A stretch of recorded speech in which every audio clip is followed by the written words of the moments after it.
post-war scenario in Iraq. Of course, all eyes are turned on what this future Iraq is going to look like. There is a great deal of jostling for space, jostling for power.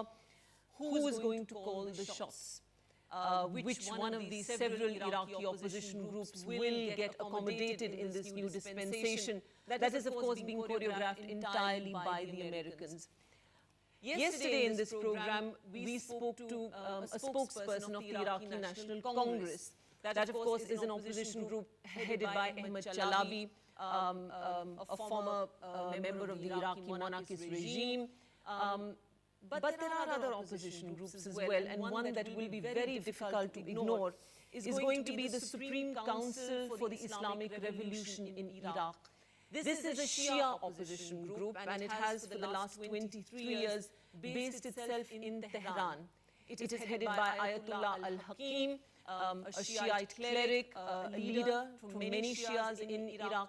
And Iraq, we mustn't forget, is about 60%, perhaps more, Shia population. So it will be hard to ignore. Now, Ayatollah al-Hakim has said that he would like to return to a post-Saddam Iraq.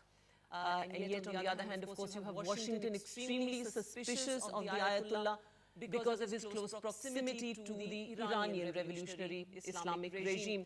Ayatollah al-Hakim also commands the Badr cadre, which is about 10 to 20,000 troops who have been trained by Iran's Revolutionary Guard. So there is a great deal of room for suspicion, and yet he is a leader who cannot be ignored. Our correspondent in Tehran, Ahmed Kazmi, spoke to Ayatollah al-Hakim. Let's take a look.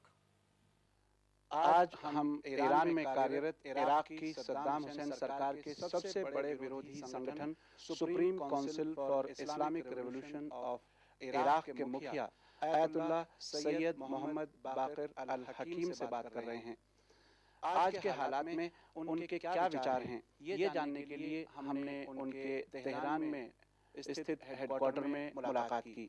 आइए Ayatollah बाकर अल हकीम की नजरियात को जानने की कोशिश करते हैं। बाकर साहब, जैसा कि अमेरिका ने इशारा दिया है, सद्दाम हुसैन का शासन समाप्त होने के बाद इराक में क्या परिस्थिति बन सकती है, और आप वहां भविष्य में बनने वाली नई सरकार के बारे में क्या सोचते हैं? इराक में हमको लोकतंत्र नहीं मिला, लोगों को अपनी बात रखने और कहने की कोई छूट नहीं थी। एक ही व्यक्ति और परिवार की सत्ता चल रही थी। पूरी तरह हम डिक्टेटरशिप के शिकंजे में थे। कोई राजनीतिक प्रक्रिया नहीं थी।